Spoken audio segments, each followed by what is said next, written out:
ద్రౌపది అనసూయలకు ప్రతీకలైనటువంటి తల్లులు ఇక్కడ ఉన్నారు.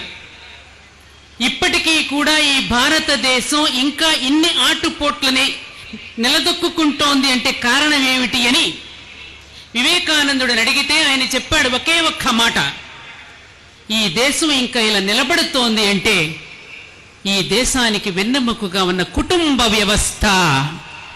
ఆ కుటుంబ వ్యవస్థకు మూలమ ఎవరయ్యా అంటే ఆ గృహిణి, భారతీయ మహిళ.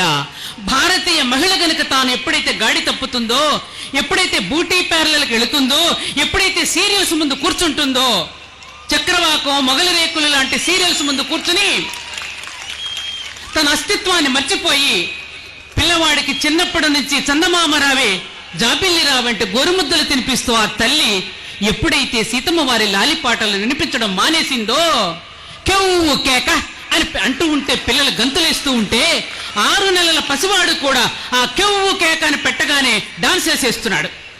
అటువంటి పాటలను పిల్లలకు పరిచయం చేస్తూ ఉంటే ఆ ఏమిటో రియాలిటీ షోస్ అని చెప్పి ఆటా పాటలోకి పసిపిల్లల్ని తీసుకెళ్లి అక్కడ కూర్చున్న జడ్జెస్ అంతా జ్యోతి చిత్ర, రాబోయే తరానికి జ్యోతి చిత్రాన్ని పొగుడుతూ ఉంటే ఆ తల్లులు చప్పట్లు కొడుతూ ఉంటే అయ్యో నా తల్లులు ఎటువైపుకు పరిగెత్తుతున్నారు. ఈ భారతీయ మహిళ ఎప్పుడైతే గాడి తప్పుతుందో, ఈ భారతీయ మహిళ ఎప్పుడైతే వెండి తెరకెక్కుతుందో అప్పుడే సభ్య సమాజం పాడవుతుందని చెప్పారు జగద్గురు చంద్రశేఖరేంద్ర సరస్వతి మహాస్వామి వారు. అటువంటి నా భారతీయ మహిళ గాడి తప్పితే ఈ ప్రపంచమే దిక్కులేనిదైపోతుందనే విషయాన్ని మర్చిపోకండమ్మా తల్లులారా. ఈ ప్రపంచాన్ని దిక్కులేనిదానిగా మీరు చేయకండమ్మా. శ్రీరాముని దయచేతను నారుడిగా సకల జనులు నౌరాయనగా చేత వెన్న ముద్ద చెంగల్వ పూదండని చెప్పే తల్లులు twinkle twinkle little star how I wonder what you are అని పిల్లలకి బూటు సాక్స్ వేసి పంపించేస్తూ ఉంటే వాడేదో వచ్చి ఇంగ్లీష్లో ఏదో మాటలు రెయిన్ రెయిన్ గోయవే అని పాడుతూ ఉంటే బాలవాక్కు బ్రహ్మవాక్కు కదా వర్షాలు పడకుండా ఉంటే మన పిల్లలు చక్కగా చెప్తున్నారని ఇంగ్లీష్లో మమ్మీ డాడీ అని పిలుస్తూ ఉంటే మమ్మీ అంటే పీనుగని అర్థం తెలియడం లేదు మీకు, డాడ్ అంటే చచ్చిపోయాడని అర్థం మనకు తెలియడం లేదు.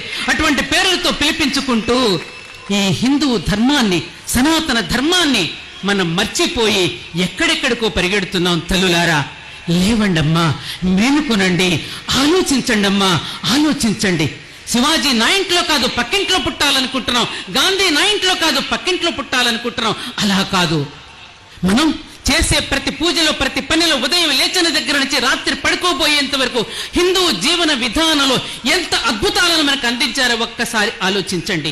ఇక్కడ నువ్వు షోడశోపచార పూజ చేస్తున్నావు అంటే చేస్తూ ఉన్నప్పుడు బెల్లు కొట్టి కనుక ఎవరైనా వస్తే, వెంకటేశ్వరరావు గారు మన ఇంటికి వచ్చారు, కాలింగ్ బెల్లి కొట్టారు, ఇక్కడ మనం పూజలో కూర్చున్నాం, వెళ్ళి వెంటనే కాలింగ్ బెల్లి చూడగానే తలుపు తీస్తాం, వెంకటేశ్వరరావు గారు రండి, ఆవాహయామి, కూర్చోండి, వెంకటేశ్వరరావు గారు కూర్చోండి, ఆసనం సమర్పయామి, వెంకటేశ్వరరావు గారు కాళ్ళు గడుక్కోండి, పాద్యం సమర్పయామి, వెంకటేశ్వరరావు గారు మంచినీళ్లు పుచ్చుకోండి, ఆర్ఘ్యం సమర్పయామి, వెంకటేశ్వరరావు గారు స్నానానికి నీళ్లు పెట్టారండి, స్నానం సమర్పయామి, వెంకటేశ్వరరావు గారు టవల్ కూడా పెట్టానండి, బాత్రూంలో వస్త్రం సమర్పయామి, వెంకటేశ్వరరావు గారు భోజనానికి రండి, నైవేద్యం సమర్పయామి, వెంకటేశ్వరరావు గారు వెళ్ళొస్తానంటే నీరాజనం సమర్పయామి.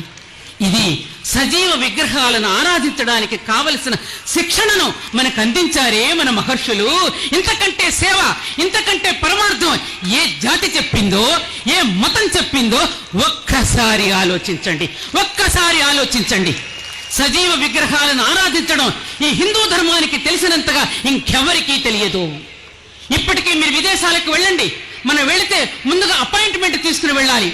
అదే మన ఇంటికి వస్తే అయ్యో వచ్చారా అని ఎంగిలి చేయి కడుక్కుని అయ్యో క్షణంలో వండి పెడతానండి, కూర్చోండి, వెంటనే వండి పెడతానని చెప్పి అప్పటికప్పుడు బంగాళాదుంపలో కోడిగుడ్డ తీసుకొచ్చి వచ్చిన బంధువులందరికీ ఆప్యాయంగా పెట్టే తల్లులు ఈ దేశంలో ఉన్నారు, కానీ మరి ఎక్కడా లేరమ్మా, ఎక్కడా లేరు. అటువంటి మీరు, అటువంటి కుటుంబ వ్యవస్థలో, అటువంటి చక్కని సంస్కార కృణవంతో విశ్వమార్యం ఈ సమస్త సమాజాన్ని కూడా ఆర్యులుగా తీర్చి